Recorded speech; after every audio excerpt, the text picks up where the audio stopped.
Mga kapatid, may tanong ako sa inyo. Naranasan nyo na ba yung pagkatapos mong manalangin, akala mo sagot ni Lord ay agad-agad na breakthrough, provision, nandyan na kagad, healing, direction, o open doors? Pero ang unang ginawa pala niya ay kinonvict ka muna. Grabe, no? Yung pagkatapos mo magsabi ng Amen, biglang may ipinakita ang Diyos sa puso mo.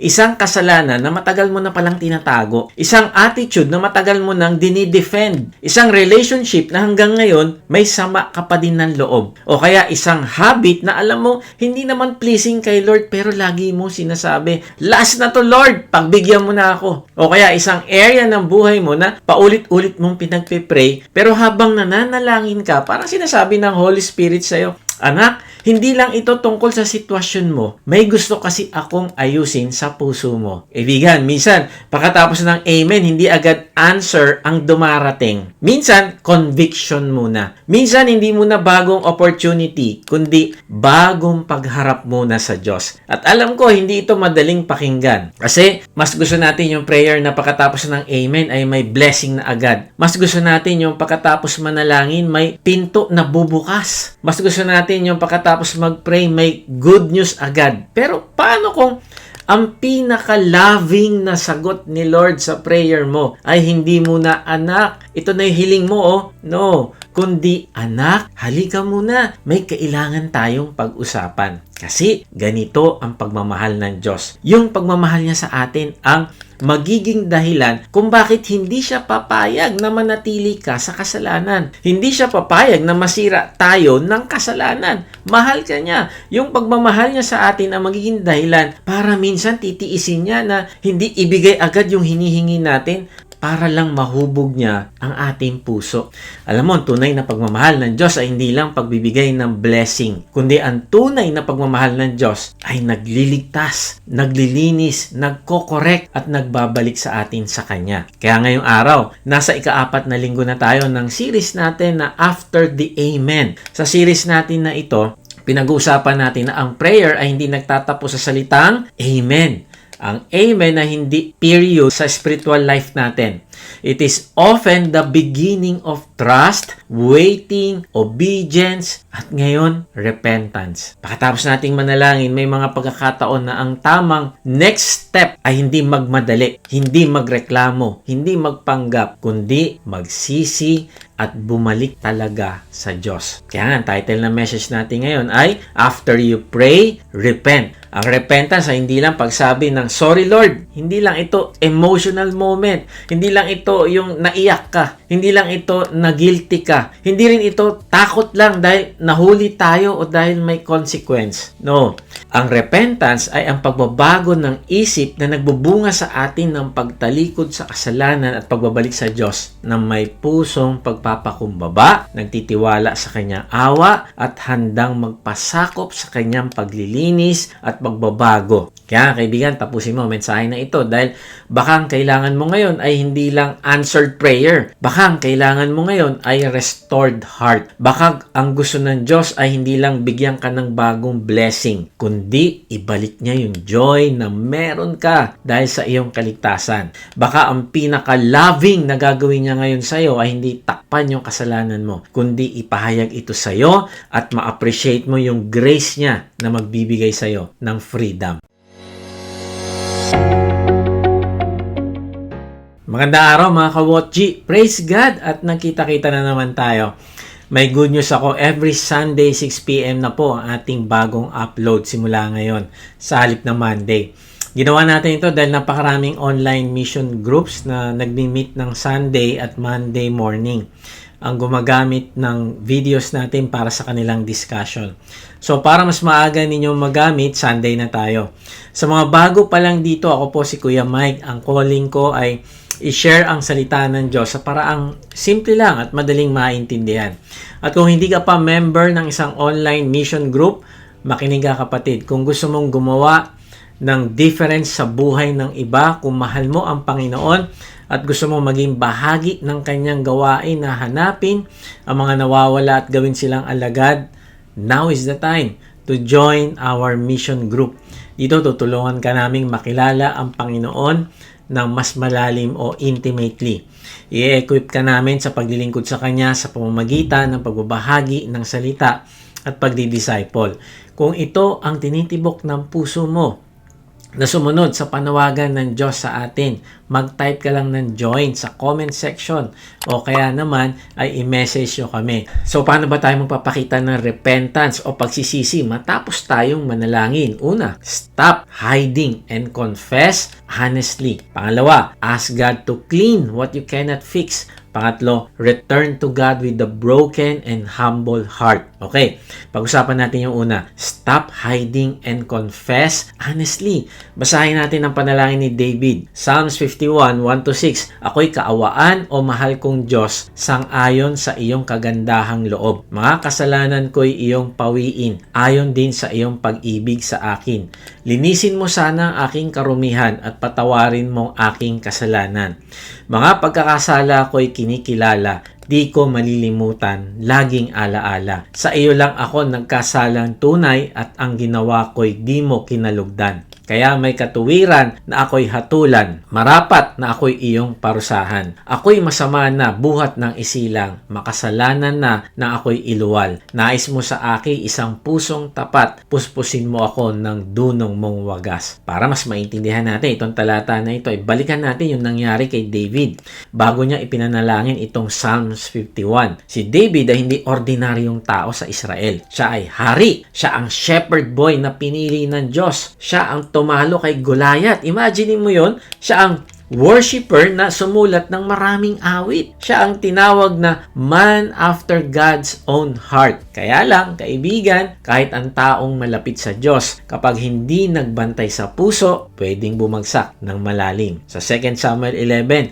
makita natin ang gravity ng kasalanan ni David. Una, nakita niya si Bathsheba at pinagnasaan niya ito. Hindi niya pinigilan yung kanyang desire.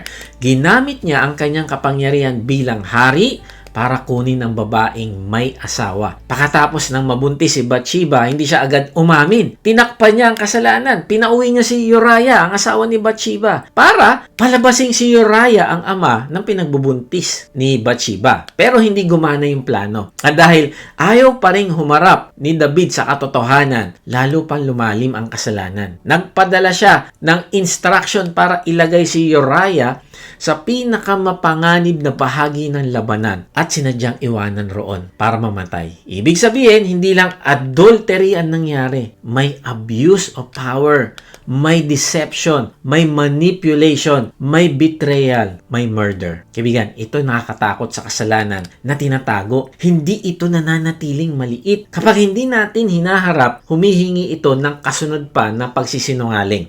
Kapag pinagtakpan natin, kailangan nating gumawa ng panibagong pagtatakip na naman. Tama ba? Hanggang ang unang kasalanan ay naging chain of sin o web of lies. At for a time, mukhang nakalusot si David. Hari pa rin siya. Nasa trono pa rin siya. May authority pa rin siya. Minsan, di ba, inisip natin, parang okay naman ako. Okay pa rin naman ang buhay. Nakalusot ako. Pero hindi, kaibigan.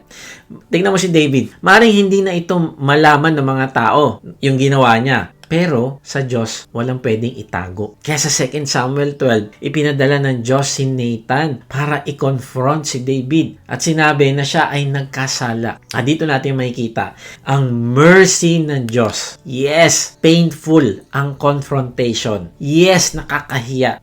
Yes, mabigat. Pero hindi kinonfront ng Diyos si David para durugin siya. Kinonfront siya ng Diyos para iligtas siya mula sa kasalanang sumisira sa kanya. Kaibigan, ganyan kakamahal ng Diyos. Nagagawa siya ng paraan para hindi ka tuluyang malugmok sa kasalanan, nasisira sa iyo. Kaya sabi ni David sa Psalms 51:1, ako'y kaawaan niyo po, o mahal kong Diyos. Wow! Sabi ni David, kaawaan mo po ako. Hindi siya lumapit na parang may karapatan siyang humingi ng awa. Hindi niya sinabi, Lord, patawarin mo ako, tao lang eh. No! Hindi siya lumapit na parang may pagmamalaki siya. Hindi niya sinabi, Lord, alalahanin mo naman yung mga nagawa ko ha. Hindi niya sinabi, Lord, ako naman ang hari na pinili mo. Hindi niya sinabi, Lord, marami naman akong mabuting nagawa in the past. No, ang una niya sinabi, ako'y kaawaan mo. Kaibigan, kailan ka huling lumapit sa Diyos at hiningi mo ang kanyang awa? Kasi alam mo na makasalanan ka at ang kapatawaran lamang niya sa iyo ang magre-restore ng iyong fellowship sa kanya. Now, bakit mercy ang unang hiningi ni David? Kasi alam niya kung hustisya lang ang pagbabasihan, guilty siya. Kung righteousness ng Diyos ang haharapin naman niya, tapos walang mercy ng Diyos, naku, hindi siya makakalapit kasi ang Diyos ay liwanag, ang Diyos ay banal, ang Diyos ay malinis, pure. Kaya kung inisip mo, white lie lang naman ito, okay lang ito, at least hindi naman ako mamamatay tao, hindi ako corrupt. No, kaibigan, kapag ganyan ang kaisipan mo, hindi ka makakalapit sa Diyos. Ang hinahanap ng Diyos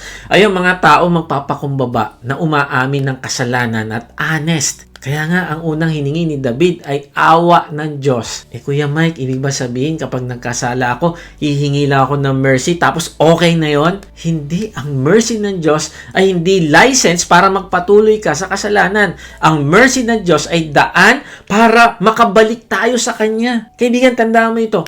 Kapag tunay kang humihingi ng awa sa Diyos, hindi mo ginagamit ang awa niya para manatili ka sa kasalanan mo. Hindi mo sinasabi, maawain naman si Lord, kaya okay lang na ituloy ko ito. Labing naman siya eh. Mapagpatawad naman siya eh. Kasi kapag ganyan ang attitude natin, hindi na repentance yun. Para bang sinasabi natin, Lord, salamat sa awa mo, pero ayoko pa rin bitawan yung kasalanan ko. Kaibigan, hindi yun paglapit sa Diyos. Yun ay pag-aabuso sa kabutihan niya. Ang tunay na humihingi ng awa ay nagsasabi, Lord, maawa ka sa akin dahil ayoko nang manatili dito. Maawa ka sa akin dahil alipin na ako ng kasalanan ito. Gusto ko na pong magbago dahil gusto kitang i-please sa aking buhay. Maawa ka sa akin dahil hindi ko kayang palayain ang sarili ko. Maawa ka sa akin at iligtas mo ako. Linisin mo ako, baguhin mo po ako. Ganun ang tamang paghingi ng awa sa Diyos. Halimbawa, isipin mo isang taong nalulunod.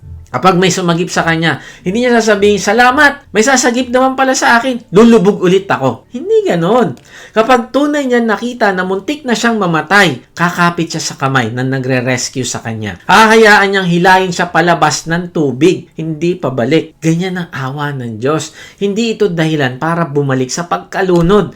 Ito ang pag-asa natin para makalabas sa pagkalunod sa kasalanan. Kaya kapag may isang tao na laging nagsisinungaling, hindi niya sasabihin, Lord, patawarin mo ako, pero bukas magsisinungaling ulit ako kasi maawain ka naman. No. Ang tunay na prayer niya ay, Lord, patawarin mo ako at palayain mo ako sa takot at pride na nagtutulak sa akin para magsinungaling. Kapag may tao may struggle sa pagnanasa ng laman, hindi niya sasabihin, Lord, patawarin mo ako pero okay lang kasi alam ko naman mapagpatawad ka eh. No, ang tunay na prayer dapat ay, Lord, maawa ka sa akin. Linisin mo po yung desires ko. Bigyan mo ako ng courage na putulin yung access. I-delete ang kung ano man yan. Humingi ng accountability at lumakad sa holiness. Kapag may tao may bitterness, hindi niya sasabihin, Lord, patawarin mo ako pero karapatan ko naman magalit habang buhay. No, ang dapat na prayer ay, Lord, maawa ka sa akin. Ayoko na maging alipin ng galit. Turuan mo ako magpatawad gaya ng pagpapatawad mo sa akin. Kaibigan, mercy is not permission to stay. Mercy is the power to return to God. Then sabi ni David, sang-ayon sa iyong kagandahang loob. Napakahalaga nito. Hindi sinabi ni David, kaawaan mo ako ayon sa kabutihan ko. Hindi niya sinabi, kaawaan mo ako ayon sa magandang record ko. Hindi niya sinabi, kawaan mo ako dahil may nagawa naman akong mabuti. No. Ang sabi niya, ayon sa iyong kagandahang loob o grace o biyaya. Ibig sabihin, ang basis ng hope sa kapatawaran ni David ay hindi yung kanyang character, kundi yung character ng Diyos. Hindi siya umaasa sa sarili niyang goodness, umaasa siya sa goodness ng Diyos. Lord, patawarin mo po ako kasi mabuti po kayong Diyos kasi maawain po kayo. At hindi po ito dahil sa akin. Kaibigan, ito yung gospel. Lumalapit tayo sa Diyos hindi dahil malinis tayo, kundi dahil siya ay mahabagin. Hindi tayo pinapatawad dahil kaya nating bayaran ng kasalanan natin, kundi dahil may Diyos na puno ng kagandahang loob at ipinakita niya yung kanyang mercy sa pamamagitan ng Panginoong Hesus na nagbayad ng kasalanan mo, nagbayad ng kasalanan ko, nagbayad ng kasalanan nating lahat. Kuya Mike, ang dumi ko. Nahihiya ako lumapit kay Lord. Kaibigan, pakinggan mo ito. Hindi ka lumalapit dahil malinis ka. Lumalapit ka dahil siya lang ang makakapaglinis sa'yo. Hindi ka lumalapit dahil deserving ka. Lumalapit ka dahil siya ay mahabagin. Kaya nga sabi ni David, mga kasalanan ko'y iyong pawiin. Ang word na pawiin ay parang sinasabi ni David, Lord, burahin mo yung record ng kasalanan ko. Alam niya na ang kasalanan ay hindi lang bad memory, hindi lang emotional burden. No, it is guilt before God, may moral debt, may offense, may record. At dahil alam ni David ang bigat ng kasalanan niya, ay alam niya hindi niya ito kayang burahin sa sarili niyang lakas o paraan. Hindi kayang burahin ng pagiging hari niya yung kasalanan niya. Hindi kayang burahin ng tagal ng panahon. Balang araw mabubura din itong kasalanan ko. Ilang taon lang yan, lilipas din yan. Mali kaibigan. Hindi kayang burahin ng pagtatago ang kasalanan. At lalong-lalo na hindi kayang burahin ng good works ang iyong kasalanan. Lord, magdodonate na lang ako sa charity at tutulong ako sa kapwa ko at magiging perfect attendance ako sa church at hindi ako mga agrabyado ng ibang tao. Mali kaibigan, ang Panginoong Hesus lang ang makakapaglinis ng iyong kasalanan kasi siya lang ang nagbayad ng iyong kasalanan. Hindi ito pwedeng paktakpan ng kahit anong bagay. Kaya ang prayer ni David ay hindi, Lord, sana walang makaalam ha. Ang prayer niya ay, Lord, pawiin mo yung kasalanan ko. Tapos sa verse 2 sabi, linisin mo sana yung aking karumihan at patawarin mo ang aking kasalanan. Dito may kita natin na alam ni David na ang kasalanan niya ay hindi lang legal problem.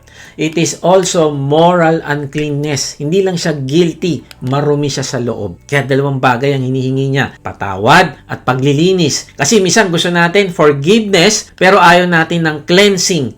Gusto natin mawala ang guilt pero ayaw nating bitawan yung desire. Gusto natin mawala ang shame pero ayaw nating ipabago sa Diyos ang puso natin. Ayaw natin makipag-cooperate. Ayaw nating hanapin siya. Ayaw natin makipag-usap araw-araw at alamin ang kalooban niya sa pamamagitan ng pagbasa ng kanyang salita. Gusto natin na hindi tayo i-discipline. Pero ayaw nating alisin ng Diyos ang kasalanan na minamahal pa rin natin. Pero si David, dahil nakita niya ang bigat ng kanyang kasalanan, hindi lang niya sinabi, Lord, patawarin mo ako ha. No, kundi sabi niya, linisin mo ako. May Kuya Mike, kung pinatawad na ako ng Diyos, bakit kailangan pa ako linisin? Kasi ang Diyos hindi lang nag-aalis ng guilt, kundi niyaayos din niya ang puso natin. Hindi lang niya tayo nililigtas mula sa penalty ng kasalanan. Gusto rin niya tayong palayain mula sa kapangyarihan ng kasalanan. Ang kasalanan natin ay umaalipin sa atin. Then verse 3, sabi, mga pagkakasala ko'y kinikilala. Wow! Ito ang pag-confess ng may honesty. Hindi niya tinawag na mistake lang ang kasalanan. Hindi niya tinawag na weakness lang ang kasalanan. Hindi niya tinawag na nadala lang ako, Lord. Hindi niya sinabi, complicated lang talaga yung nangyari, Lord Kundi sabi niya, mga pagkakasala ko'y kinikilala. Ibig sabihin, hindi na siya nagtatago. Hindi na siya nag-i-edit ng story. Hindi na siya naghahanap ng mas magagandang version ng kasalanan niya. He is owning it before God. Nakakalungkot. Maraming confession ngayon ang vague. Sinasabi natin, Lord, sorry kung may mali ako. Pero alam natin kung ano yung mali na yon. Pero ayaw natin sabihin specifically ang kasalanan na yon. Sinasabi natin, Lord, sorry kung may nasaktan ako. Pero alam natin kung sino ang taong yun. Sinasabi natin, Lord, patawad sa weakness ko.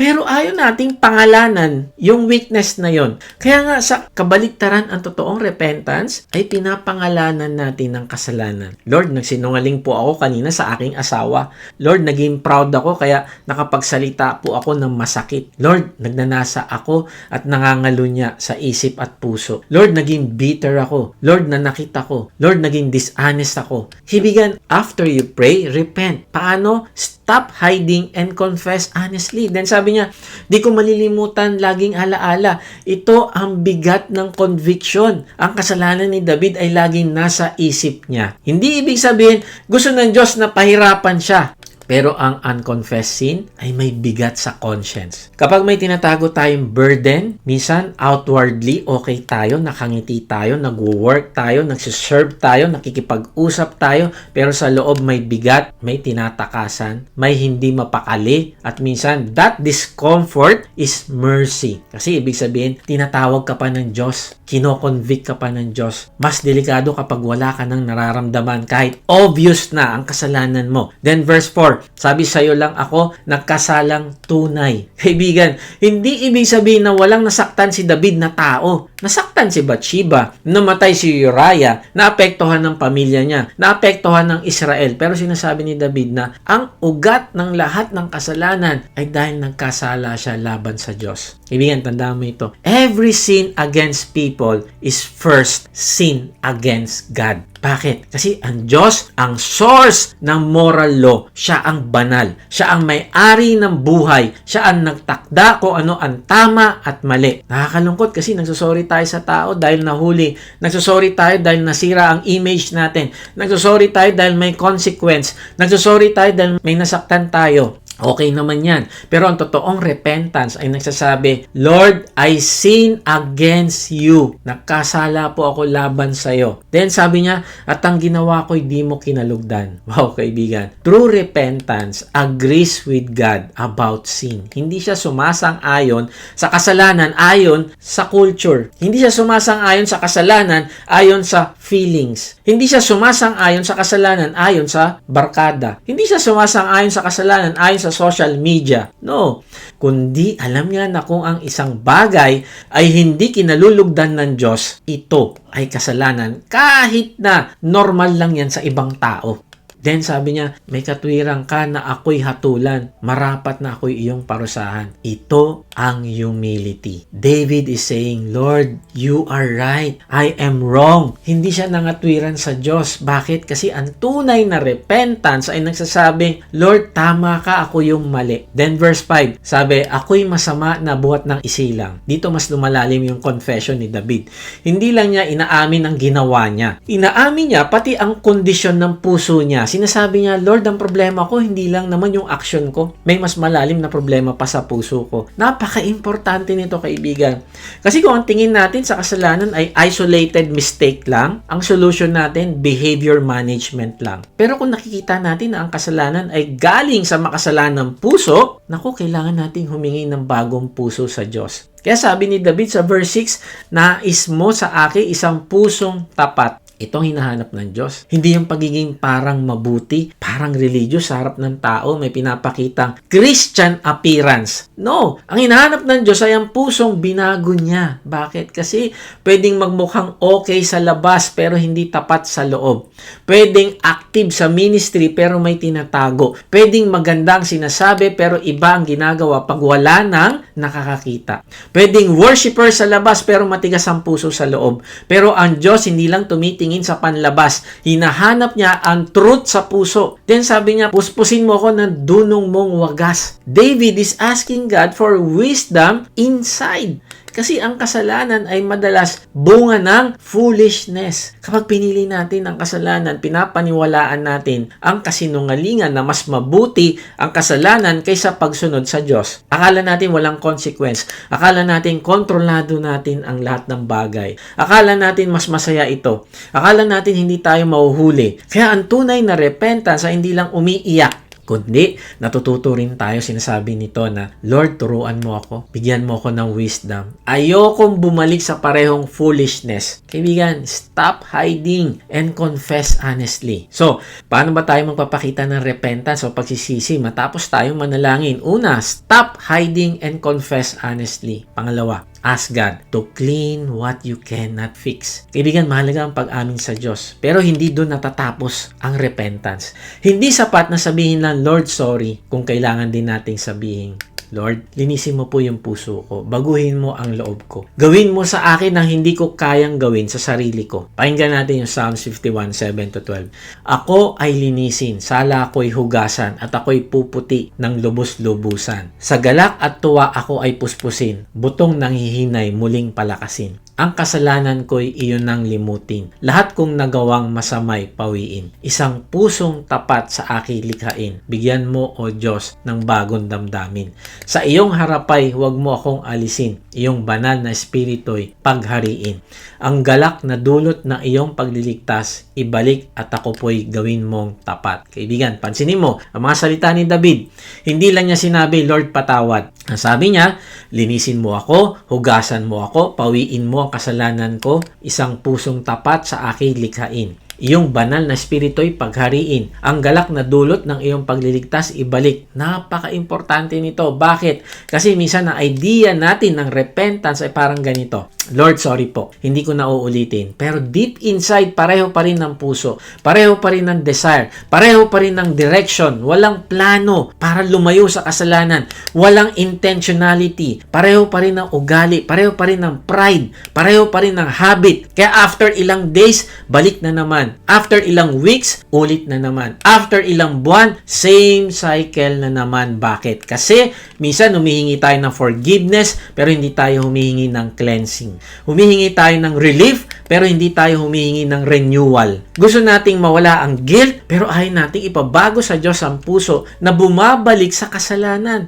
Kaya ang ibig sabihin na ask God to clean what you cannot fix ay aminin na ang kasalanan ay hindi lang panlabas na problema na kayang ayusin ng disiplina. Lalakasan ko lang yung willpower ko. No, hindi yan kayang ayusin ng schedule, hindi yan kayang ayusin ng appearance, hindi yan kayang ayusin ng mga pangako mo sa Diyos. No, ang kasalanan ay problema ng puso. Kaya kailangan natin ng cleansing, renewal, restoration, at sustaining grace ng Diyos. Ito'y nakikita ni David. Hindi niya sinasabi, Lord, help me manage my image. Hindi niya sinasabi, Lord, tulungan mo akong hindi mahuli next time. Hindi niya sinasabi, Lord, alisin mo lang ang consequence. No. Ang sinasabi niya, Lord, linisin mo ako sa loob.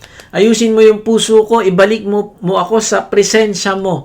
Ibalik mo ang joy na nawala dahil sa kasalanan ko. Kaya kaibigan, ang gospel ay hindi lang pardon. It is also transformation. Hindi lang tayo pinatawad ng Panginoong Hesus para manatili sa lumang buhay, kundi nililigtas niya tayo para magkaroon ng bagong buhay. Paano? Sa pamamagitan ng pagbabago ng ating puso. Salvation is by grace through faith in Christ alone. Pero ang grace na nagliligtas ay grace din na nagbabago. Imagine mo ito.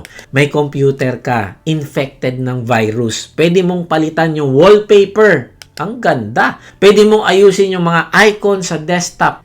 Pwede mong linisin ng keyboard. Pwede mong punasan ng screen. Pwede mong i-restart ng paulit-ulit sa labas. Mukhang okay, pero kapag infected ang system, babalik at babalik ang problema. Maghahang pa rin. Mag-e-error pa rin yan. May corrupted files pa rin. May hidden process pa rin na sumisira sa takbo ng buong device. Ganyan ang buhay na puro outward change. Pero walang heart cleansing. Pwede kang magpalit ng schedule, pwede kang magpalit ng environment, pwede kang magpalit ng village, pwede kang lumipat sa ibang trabaho, pwede kang mag-delete ng app, pwede kang mag-avoid ng tao, pwede kang maging busy sa ministry, pwede kang magmukhang okay sa social media, pero kung hindi mo dinala sa Diyos ang infected system ng puso mo, babalik at babalik ang problema. Kaya ang prayer ni David, Lord, create in me a clean heart. Sabi ni Charles Spurgeon, none but God can create either a new heart or a new earth. Ang ibig sabihin, ang bagong puso ay hindi resulta ng self-improvement natin. Hindi ito resulta ng motivation natin. Hindi ito kaya ng willpower lang. No. God must create. God must renew. God must cleanse. Kaibigan, may mga bagay sa buhay natin na hindi kaya ng simpleng, I will try harder. May mga kasalanan na paulit-ulit hindi dahil wala tayong alam, kundi dahil may kailangan baguhin sa puso natin. Alam mong mali, pero ginagawa mo pa rin. Alam mong nakakasira, pero binabalikan mo pa rin. Alam mong hindi pleasing kay Lord, pero may part ng puso mo na kumakapit pa rin. Kaya ang prayer ay hindi lang, Lord, tulungan mo akong tumigil. Kundi ang prayer ay, Lord, baguhin mo ang bahagi ng puso ko na nagmamahal pa rin sa kasalanang ito. Linisin mo po ang puso ko na paulit-ulit na bumabalik dito. Hindi ko po kayang baguhin ng aking puso. Kaibigan, ask God to clean what you cannot fix. Sa Mark 1, may lalaki may ketong na lumapit sa Panginoong Hesus. Sa panahon nila, ang leprosy ay hindi lang physical sickness, kundi ito ang nagdadala sa kanila sa isolation, shame, uncleanness, and separation from community worship. Ang leper ay itinuturing na unclean, madumi. Hindi siya basa-basa makakalapit sa tao at sa templo. Hindi niya kayang ideklara ang sarili niyang clean. Hindi niya kayang ayusin ang sarili niya. Pero lumapit siya sa Panginoong Hesus at sinabi niya, if you are willing, You can make me clean. Pansinin niyo ang prayer niya. Hindi niya sinabi, Lord, teach me how to clean myself. Hindi niya sinabi, Lord, give me tips kung paano ko papagalingin ang sarili ko. Bigyan mo po ako ng wisdom. Hindi niya sinabi. Ang sabi niya, you can make me clean. At ganito yung panalangin ni David. Ganito din dapat ang panalangin natin kasi tanging ang Panginoong Hesus lang ang may kakayanang maglinis at magbago ng ating puso. Kaibigan, ask God to clean what you cannot fix. At anong ginawa ni Lord? Hindi siya lumayo. Hindi niya sinabi, ew, kadiri ka, ba't ka lumapit sa akin? Hindi niya sinabi, ayusin mo muna yung sarili mo, ha? Pag malinis ka na, tsaka ka lumapit sa akin. No, hindi yun. Sabi niya, Mark 1:41, nahabag si Jesus sa ketongin. Kaya tinawakan niya ito at sinabi, oo, nais ko gumaling ka. At agad siyang nalinis. Tingnan mo, nasabi, nahabag si Jesus. Kaya nga, palagi nating hihingin yung habag ng Panginoong Jesus. Kaibigan, that is the heart of the Lord. Ang unclean na lumapit kay Jesus ay hindi pinalayo, kundi nilinis, kinahabagan. Hindi ibig sabihin maliit ang dumi niya. Hindi ibig sabihin okay lang kasalanan. Ang ibig sabihin, mas makapangyarihan pa din kasi ang grace ni Lord kaysa sa dumi ng kasalanan mo, kasalanan ko, kasalanan nating lahat. Kaya wag mo sabihin, hindi na ako kayang linisin ni Lord. Wag mo sabihin, masyado na akong marumi. Kaya wala na akong pag-asa magbago. Wag mo sabihin, paulit-ulit na ako, baka ayaw na ni Lord. No. Kung lumalapit ka sa Panginoong Hesus na may repentance at faith, hindi ka niya itataboy. He is willing to cleanse you. Kaya ang challenge ko sa iyo ngayong week, sa iyong prayer time, maglaan ka ng moment na hindi ka muna hihingi ng blessing. Sabihin mo muna, Lord, linisin mo ako. I-open mo ang puso mo sa Kanya. Sabihin mo, Lord, ito yung kasalanan hindi ko kayang talunin sa sarili ko. Ito yung desire na bumabalik. Ito yung habit na malakas yung kapit sa akin. Ito yung wound na meron ako na ginagawa kong excuse para i-justify ang aking kasalanan. Kaibigan, hilingin mo sa Diyos na baguhin niya ang iyong puso kasi hindi mo kaya sa sariling lakas. May isang kwento tungkol sa isang maliit na daga. Isang araw, naglalaro siya sa ilalim ng mga halamanan nang makita siya ng pusa. Hinabol siya ng pusa. Grabe, takot na takot yung daga. So, tumawag siya sa kanyang fairy godmother at humiling, gawin mo po akong pusa para hindi na ako matakot sa pusa. At naging pusa siya. Pero isang araw, habang naglalakad siya, may aso. Nakakita sa kanya. Hinabol siya ng aso. Ayun, takot na naman siya. Kaya tumawag ulit siya sa kanyang fairy godmother at humiling, gawin mo po akong aso para hindi na ako matakot sa aso. At naging aso siya. Pero habang nasa gubat siya, may leon nakakita sa kanya. Hinabol siya ng leon. Takot na naman siya. Kaya tumawag ulit siya sa kanyang fairy godmother at humiling, gawin mo po ako leon para wala na akong kakatakutan. At naging leon nga siya. Pero isang araw may mga hunter na nakakita sa kanya.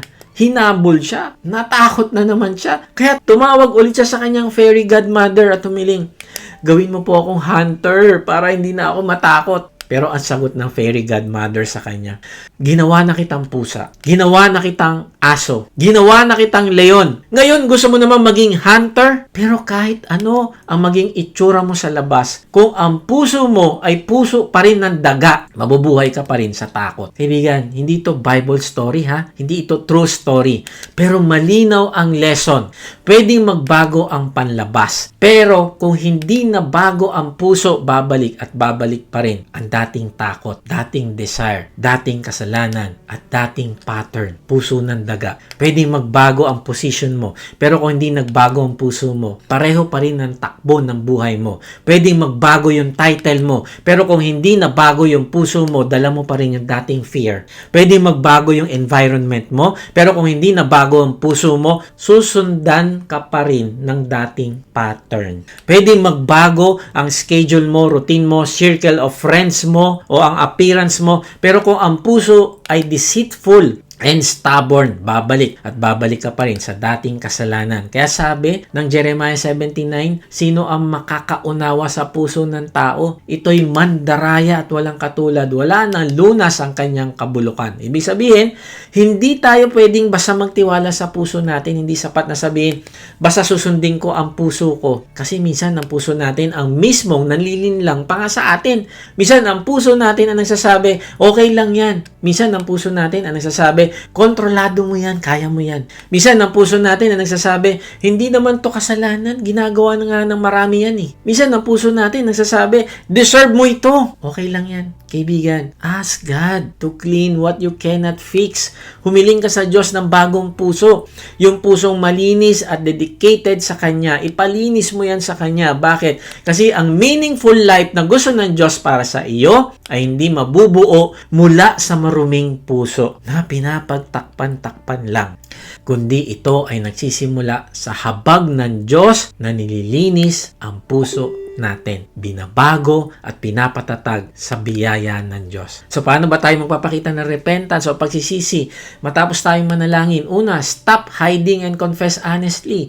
Pangalawa, ask God to clean what you cannot fix. At pangatlo, return to God with a broken and humble heart. Kaibigan, matapos natin makita na kailangan nating tumigil sa pagtatago at mag-confess honestly, at matapos natin makita na kailangan nating hingin sa Diyos ang cleansing ng puso natin, hindi tayo hihinto dito. Kasi posible na umamin ng tao pero matigas pa rin ang puso. Posible na humingi ng tulong ang tao pero gusto pa rin niyang kontrolin ng buhay niya. Posible na magsabi ng sorry pero hindi pa rin surrendered. Kaya ang third point, after you pray, repent, ay return to God with a broken and humble heart. Ang passage natin ay Psalms 51, 16-17. Tuloy natin. Hindi naman mga handog ang nais nyo. Mag-alay man ako ng mga handog na sinusunog, hindi rin kayo malulugod. Ang handog na nakakalugod sa inyo ay pusong mapagpakumbaba at nagsisisi sa kanyang kasalanan. Ito ang handog na hindi nyo tatanggihan. Wow! Sabi ni David na hindi naman mga handog ang nais nyo. Mag-alay man ako ng mga handog na sinusunog, hindi rin kayo malulugod. Bakit kaya ganon? Kasi kung yun lang ang nais ng Diyos, kayang ibigay ni David yun. Hari siya. Marami siyang pwedeng ihandog. Kaya lang kung yun lang ang ihandog niya, hindi yun nakakalugod sa Diyos. Bakit? Kasi ang hinahanap ng Diyos ayon sa talata ay pusong mapagpakumbaba at nagsisisi sa kanyang kasalanan. Alam mo, si David ay hari. Mayaman siya. May access siya sa offerings. Kaya niya magpadala ng maraming sacrifice. Kaya niyang gumawa ng mga religious activities. Kaya niya mag-worship paglinggo gaya natin. Pero alam niya na hindi niya pwedeng gamitin ang religious activities para pagtakpan yung kasalanan. Kuya Mike, ayaw ba ng Diyos ng sacrifice? Ayaw ba niya ng worship? Ayaw ba niya ng service? Kaibigan, hindi yun ang ibig sabihin. Sa Old Testament, ang sacrifices ay inutos naman talaga ng Diyos. Pero hindi kailanman gusto ng Diyos na ipampalit natin ang pagsasakripisyo at mga religious activities natin sa church sa tunay na repentance o pagpapakumbaba at pagsisisi. Kaibigan, tandaan mo ito, ang handog na walang humble heart ay nagiging cover up. Ang worship na walang surrender ay nagiging performance. Ang service na walang repentance ay nagiging maskara. Halimbawa, pwedeng magbigay ang isang tao ng malaking offering sa church, pero ayaw naman niyang ayusin ang kasalanan niya sa buhay. Pangbayad, pang-bribe, pang-takip. Pwede siyang maging generous sa ministry pero harsh naman siya sa asawa, anak, o sa mga kasambahay niya. Sa panlabas mukhang nagbibigay siya para sa Diyos, pero sa loob, ginagamit niya pala ang pagbibigay para takpan ang pusong ayaw magpakumbaba. Pwede ring umaawit ang isang tao ng buong lakas sa worship. Pwede siyang umiyak habang kumakanta. Pwede niyang itaas yung kanyang kamay. Pero pagkatapos ng worship, ayaw pa rin niyang isuko ang bitterness. Ayaw niyang isuko yung pride, lust, o unforgiveness sa puso niya. Sa panlabas mukhang worship, pero kung walang surrender, nagiging performance lang ito. Pwede rin na busy ang isang tao sa ministry. Lagi siyang present. Lagi siyang naglilingkod. Lagi siyang may ginagawa para sa church. Pero kapag kinonfront sa kasalanan, nagagalit siya. Kapag pinagsabihan, defensive agad. Kapag pinapaamin, naghahanap ng maidadahilan. Sa panlabas, mukhang faithful servant, pero kapag walang repentance, walang puso na nagpapakumbaba ang service, ay nagiging maskara na para lang itago ang totoong kalagayan ng puso. Kaya ang tanong ay hindi lang, may ginagawa ba ako para sa iyo, Lord? Hindi. Ang mas malalim na tanong ay, ang puso ko ba ay nagpapakumbaba sa iyo, Lord? Inaamin ko ba ang aking kasalanan at kinikilala ko ba ito sa harap mo? O dahil sa ayokong i-confront ito, ay tinatakpan ko na lang ng pagiging busy sa ministry. Ang tanong ay, hindi lang nagbibigay ba ako sa Diyos? Kundi, surrendered ba talaga ang puso ko sa Diyos? Ang tanong ay hindi lang, naglilingkod ba ako sa Diyos? Kundi ang tanong dapat ay nagsisisi ba talaga ako sa kasalanan ko at nagpapasakop sa Diyos? Bakit kailangan natin ng tamang tanong sa sarili? Kasi hindi tatanggapin ng Diyos ang ating mga sacrifices nang walang pusong mapagpakumbaba at pagsisisi. Sayang yung pagod natin. Sayang yung effort natin. Kasi ang lahat pala ng ginagawa natin ay hindi tatanggapin ng Diyos. Imaginein mo ang isang puting flag na itinaas. Ito yung pagsasabi na suko na ako, surrender na ako. Kapag may white flag, ibig sabihin tapos na yung paglaban. Hindi ibig sabihin tapos na yung buhay, ha? Hindi ibig sabihin wala nang pag-asa. Hindi ibig sabihin patay ka na. No, ang ibig lang sabihin, handa ka na sumuko. Tapos na yung resistance. Tapos na yung pakikipagbatigasan mo sa Diyos. Tapos na yung pagdidepensa mo. Tapos na yung pagsasabing ako pa rin yung masusunod. Kaibigan, ganyan ng pusong nagpapakumbaba. Yung tinataas na yung flag ng puso. Nagsisisi na sa kanyang kasalanan. O sa English translation, broken and contrite heart. Ang broken heart ay white flag ng kaluluwa. Lord, tapos na po ako lumaban sa iyo. Ayoko na po. Yan ang puso na tinatanggap ng Diyos. Kung ganyan ang puso mo habang ikaw ay naglilingkod, magiging katanggap-tanggap ang paglilingkod mo at katanggap-tanggap ang puso mo sa Diyos. Kaibigan, ito yung problema natin minsan. We pray, pero habang nagpipray, may hawak pa rin tayong sariling white flag na ayaw nating itaas. Para bang sinasabi natin, Lord, tulungan mo ako pero wag mo muna akong paalisin sa relasyon ko ngayon, ha? Kahit hindi ito pleasing sa'yo. Lord, patawarin mo ako, pero hayaan mo muna ako itago itong habit na ito kasi hindi pa ako ready bumitaw. Lord, ayusin mo ako pero wag mo munang galawin yung pride ko kasi feeling ko ako naman ang tama. Feeling ko bababa ang tingin sa akin ng iba kapag na-expose ang mali kong ginagawa. Kaya Lord, hayaan mo muna ako dito. Lord, bless mo po ako pero wag mo muna akong i-confront sa bitterness ko kasi may dahilan naman talaga ako kung bakit ako galit. Siya naman yung may problema. Lord, restore mo ako pero wag mo muna akong papuntahin sa taong kailangan kong hingan ng kapatawaran. Nahihiya po ako. Ayoko po mag-apologize. Lord, palayain mo ako pero hayaan mo muna akong bumalik sa bagay na ito. Paminsan-minsan, hindi ko kasi kaya ng biglaan. Kaibigan, ang tawag doon ay hindi surrender. Ang tawag doon ay negotiation. Para tayong lumalapit sa Diyos na humihingi ng tulong pero may terms and conditions. Gusto natin ng comfort niya pero ayaw natin ng correction. Gusto natin ang blessing niya, pero ayaw natin ang lordship niya. Gusto natin ng forgiveness niya, pero ayaw nating bitawan ang kasalanan pinapakita niya. Pero ang tunay na broken and humble heart ay hindi nakikipag-negotiate sa Diyos. It raises the white flag. Sinasabi nito, Lord, tapos na ako lumaban sa iyo. Hindi na po ako magtatago. Hindi na po ako magdadahilan. Hindi na ako pipili ng parte ng buhay ko na pwede mo lang galawin, kundi isusuko ko na po yung lahat. At ito yung makikita natin sa tax collector sa Luke chapter 18. May dalawang lalaki na pumunta sa templo para manalangin. Yung Pharisee sa panlabas spiritual, busy sa ministry, busy sa church, marami siyang religious credentials, nagpa-fasting siya, nagbibigay siya, hindi siya gaya ng iba sabi niya, pero habang nananalangin siya, hindi siya totoong lumalapit sa Diyos. Hinahangaan niya lang yung kanyang sarili sa harap ng Diyos. Kaibigan, nakikita mo ba minsan yung sarili mo na hinahangaan mo ang sarili mo sa harap ng Diyos? Lord, nakapagtimpi po ako kanina sa kausap ko. Grabe yung taong yun. Buti na lang kilala po kita. Kung hindi, baka kung ano na nagawa ko sa kanya. Lord, buti na lang Christian ako kasi kung hindi, baka pinatulan ko na siya. Lord, bakit siya ganyan palagi? Sabi niya, may training siya, volunteer siya sa church, pero hindi man lang makapag-share ng gospel. Buti pa ako kahit walang training nakakapag-share. At may dinidisciple pa ako ngayon. Lord, salamat po kasi hindi ako gaya ng ibang tao na madaling magalit. Kaya ko pa rin pong mag-control. Lord, nag-serve naman po ako kahit pagod ako. Sana makita rin ng iba yung mga sacrifices ko, ha? Lord, nagbibigay naman po ako, dumadalo naman po ako, nagpapagamit naman po ako. Hindi naman ako gaya ng iba na puro excuses lang. Lord, pinapatawad ko naman siya, pero sana makita niya rin na mas mature ako sa kanya. Grabe, no? Mga kapatid, subtle lang ito, parang prayer, pero minsan pag-angat sa sarili pala. Parang thanksgiving, pero minsan comparison na pala. Parang humility, pero may nakatagong pride. Nasa harap tayo ng Diyos, pero imbis na humingi ng awa, pinapakita natin sa Diyos kung gaano tayo kabuti kumpara sa iba. At ito yung problema ng Pharisee sa Luke 18. Nasa templo siya, nagpe-pray siya, religious ang mga salita niya, pero ang laman ng puso niya hindi brokenness. Ang laman laman ng puso niya ay self-admiration. Hindi siya lumapit sa Diyos para humingi ng mercy. Lumapit siya na parang pinapakita niya sa Diyos yung kanyang spiritual resume. Pero yung tax collector, sabi niya, Luke chapter 18 verse 13, samantala ang maniningil ng buwis na may nakatayo sa malayo at di man lang makatingin sa langit, dinadagukan niya yung kanyang dibdib at sinasabi, O Diyos, mahabag po kayo sa akin na isang makasalanan. Alam mo, ang isang tao mapagpakumbaba, yung may broken spirit. Yung taong hindi man lang makatingin sa langit. Mataas yung pagkakilala niya sa Diyos. Alam niya, napakabanal ng Diyos at siya makasalanan.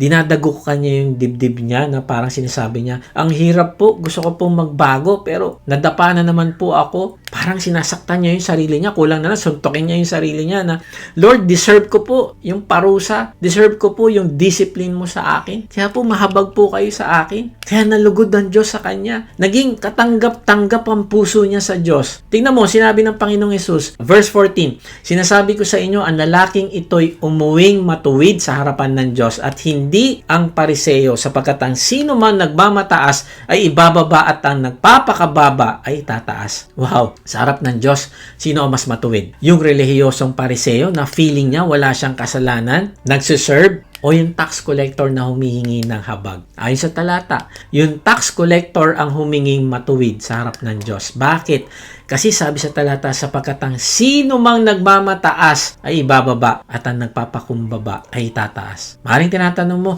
bakit ako napapahiya? Oo, nagkasala ako pero humingi na ako ng tawad sa Diyos. Dapat hindi ako tignan ng iba na makasalanan.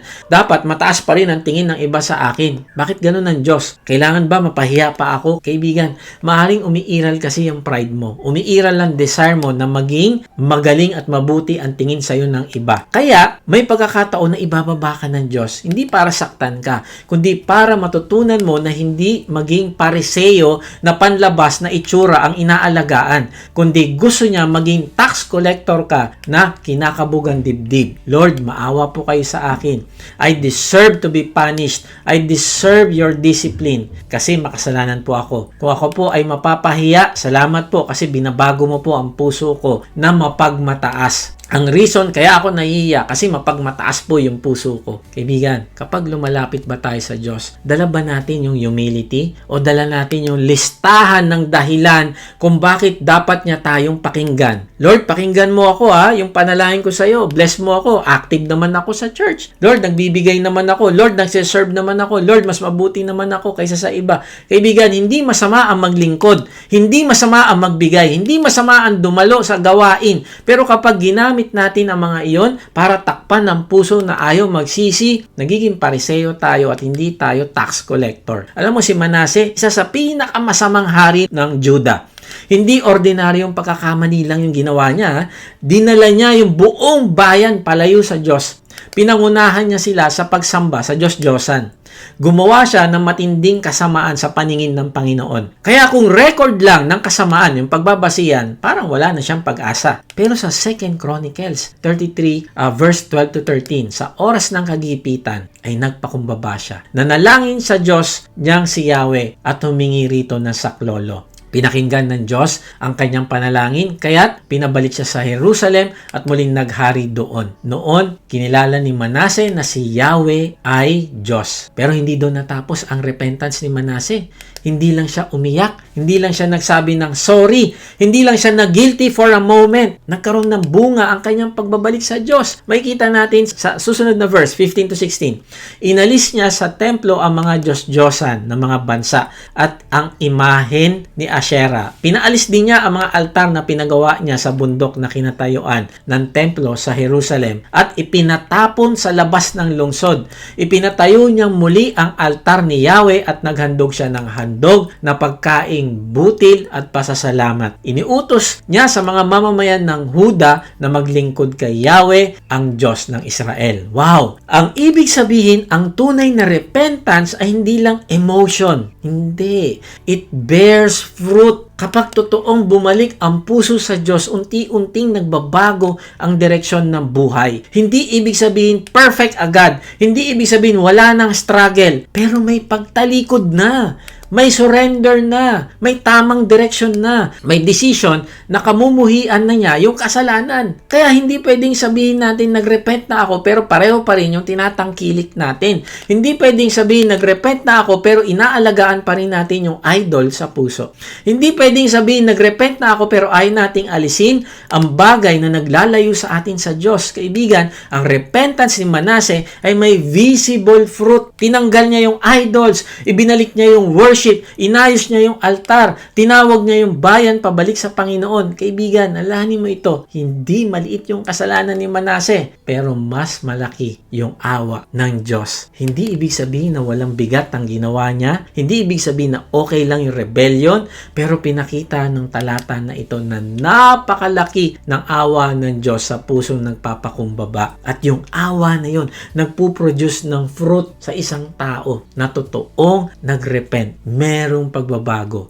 Kung si Manase ay narinig ng Diyos nang siya ay nagpakumbaba, may pag-asa rin ang taong bumabalik sa Diyos ngayon.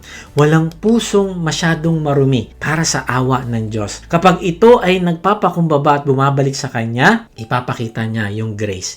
Ipapakita niya yung mercy. Kaibigan, maring nais mo nang magrepent. Pero nag-aalangan ka, iniisip mo na paulit-ulit na lang yung kasalanan mo. Kaibigan, lumapit ka sa Panginoong Yesus ngayon at magpakumbaba, manampalataya ka sa Kanya, magpalinis ka sa Kanya, humingi ka ng bagong puso, yung puso na broken at nagsisisi. Ipahayag mo ito sa isang panalangin. Sabihin mo sa Kanya ngayon, kahit nasan ka, Panginoong Yesus, inaamin ko po na ako'y makasalanan. Mahabag po kayo sa akin, patawarin mo po ako. Nananampalataya po ako na ikaw ang nagbayad ng aking kasalanan sa krus. Ngayon nga ay binubuksan ko na yung aking puso. Pumasok ka at manahan sa akin. Tinatanggap kita bilang aking Panginoon at tagapagligtas. Simula ngayon ay tatalikdan ko ng aking kasalanan.